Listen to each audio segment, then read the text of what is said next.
This is THV 11 News at 6. Hello, thank you for joining us tonight at 6. I am Hoyt. And I'm Brooke Buckner. Tonight we're back under a weather impact alert because the cold temperatures are making it hard for all the snow and ice to melt. And as we dip back below freezing, it's making things tough for people on the roads once again. Once more then, let's go over to Chief Meteorologist Tom Brannon. Tom, lay it out for us.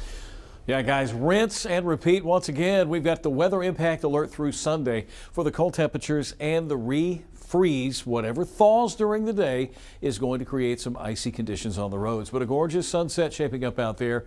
Very little traffic on 630 tonight, which has been mainly dry. The interstates are fine.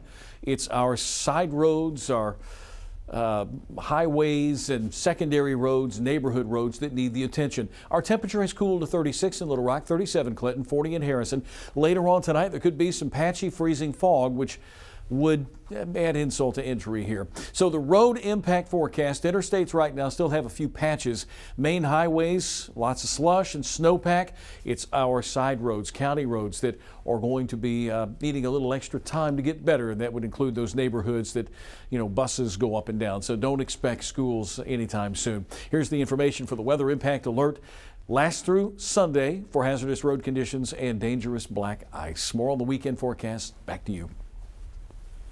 All right, Tom, thanks. We've got a developing situation in Saline County tonight. There's the continued efforts to try and restore running water to a set of customers. Yeah, they've been without for days. THV 11's Catherine Rowley joins us live and has more on the efforts to help those families and how long repairs may last. Catherine?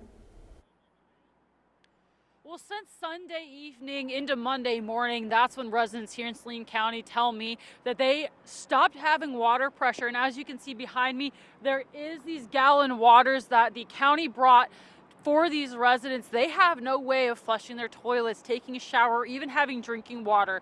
And they say today that they are, and you can see on your screen right now, of community members coming to get water for those residents who are still iced or snowed in. Again, this has been happening since Sunday into Monday, and the plan is to get the water back on Friday, but it's taken the entire county and community to come together to help their neighbors. Then drinkable water, as you see behind us, we have people that are offloading 9 pallets of water. They can pick up here at JJ's truck stop. We've also notified of a couple other locations. Those that are unable to get out, Castle Rock neighborhood is one of those. We are about to leave now and go deliver the drinkable water in 1-gallon bottles to them. Our community has showed up, our fire departments have showed up, our state and federal partners have showed up to address this emergency.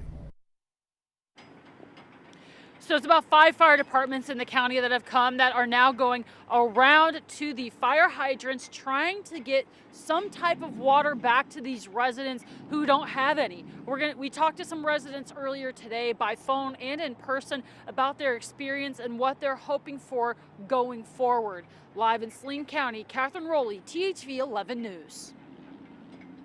Catherine, thank you. Let's stay in Saline County. It's just one of the many places across central Arkansas seeing structures collapse from the weight of all that ice. Yeah, twice today, THV 11's Tanya Motorzycki shows us one of those moments where a rodeo arena came crashing down.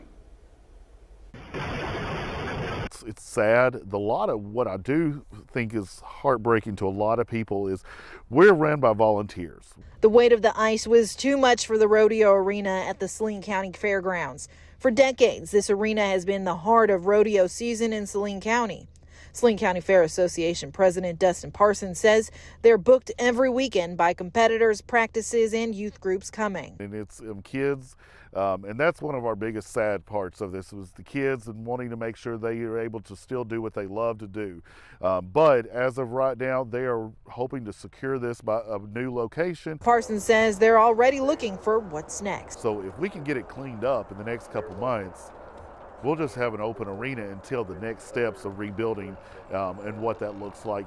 Saline County Judge Matt Brumley says the arena will come back bigger and better. Because of the proven track record that they have for others and their passion behind what the Saline County Fairgrounds means in this arena, we will build back. It will be better than ever. Parsons already saddling up with new ideas too. I have a feeling some of the flaws that we might have had in the way the audience sat in there. Might have been more of an obstructed view, but we feel confident that we'll be able to fix that. And so when we come back, when we say bigger and better, we're really talking bigger, better, and better for the community. Fairground staff are working to relocate any scheduled events for the next month or two to other locations. They will keep you updated on where those will be. In Saline County, Tanya Motorzycki, THV 11 News. Thank you, Tanya. Judge Brumley clearly having a busy day over there. This is another collapse at CJ's Billiards. While the damage looks substantial, the good news is nobody was hurt. Police and fire officials have closed Main Street between South and Sevier, as well as Sevier Street between Main and Market until further notice. Let's get to the highways now, where RDOT is working to clear the roads. Make sure you and your kids can return to work and school if you haven't already. It looks like a couple more days for that. The main focus of the last couple of days, though, has been those main roads. Tom mentioned this. They say they're going to make their way to your neighborhoods once and for all eventually. Everyone overall today is focusing on the secondary roads. By the end of today, with this sunshine, we should have all the A routes, meaning mostly interstate, all the B routes, which are still your lesser traveled but important state highways, in pretty good shape. And we're going to focus on the lesser traveled C routes later today and then tomorrow. Now, some roads, they've been tough to clear because the sleet and the snow has been packing together and then refreezing. So they ask you to stay patient if roads near you still don't appear to be cleared. Because of the damage and road conditions, some school districts are still closed tomorrow. As more decisions roll in, our THV 11 digital team is keeping a running list of the latest updates. You can text the word closings to 501-376-1111 for a link. One of those is the Little Rock School District, but what goes into making the decision to close? THV 11's Journey Taylor spoke to Dr. Jamal Wright to get that question answered and found out what the superintendent is hoping for next.